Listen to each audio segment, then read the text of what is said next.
and kind of dam up the river, and then high flows come along and move that debris away.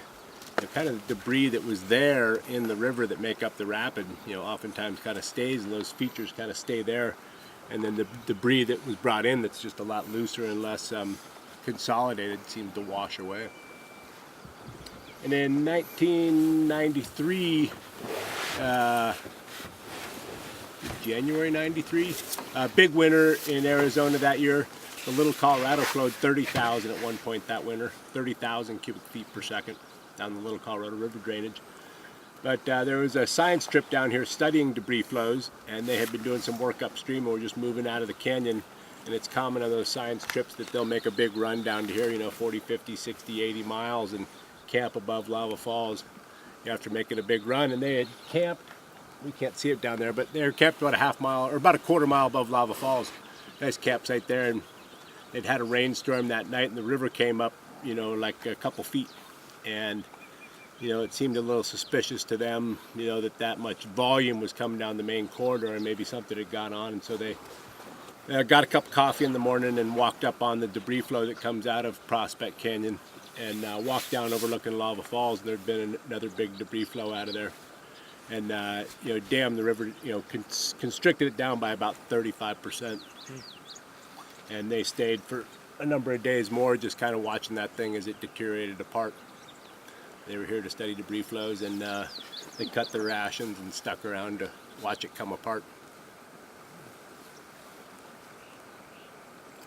And these damming events that I was talking about at Lava Falls, they think that there were somewhere between 8 and 13 events that dammed up the river here between that 10,000 and 680,000 years ago. And that number is never been formalized because the expense of dating that age range is super expensive. So they have dated a few areas, and then they just through kind of looking at how it flows and overflows, and in areas that they think had dammed up, determined somewhere in that quantity of dams occurred. And the biggest dam, they believe, was 1,800 feet tall, and it would have dammed the water up to Moab, Utah.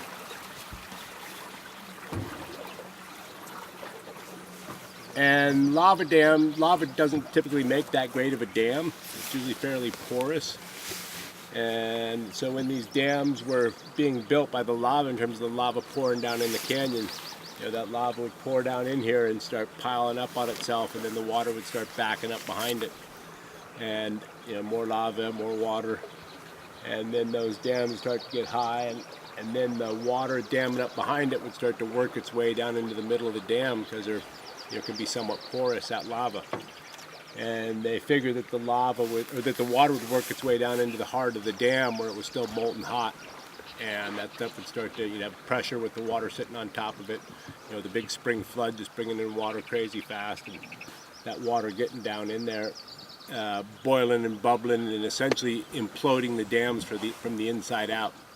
So they don't believe that these dams really lasted all that long of a time. And then they would just, eventually, during that boiling, bubbling, and imploding themselves, they would bust apart. And geologists have done some work downstream of the Lava Falls area up on some of these hillsides, 500, 700, 900 feet up on these hillsides, and looked at the boulders up on these hillsides, and boulders the size of these rafts that are all imbricated. And imbrication is a 10-cent geologic word that refers to the longest facies of the rock facing the direction of the current.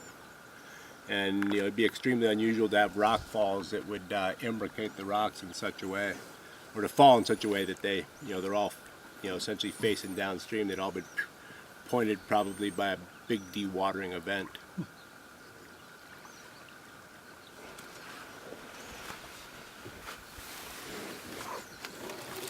And the lava, that was, like I said, it was pouring down the river. We see evidence of the lava that's poured down the river on our trip out tomorrow for about 75 miles from here. And a lot of places, there's big, long corridors of it where it's just kind of perched up above the river, and as you get further out or further downstream, less of it, but little remnants of it, perched here and there around down in the canyon. And not far beyond that, once you get out onto what is today Lake Mead, other volcanoes out there also, were erupting. Don't know when the time period is, but you start running into more lava out on the headwaters of Lake Mead.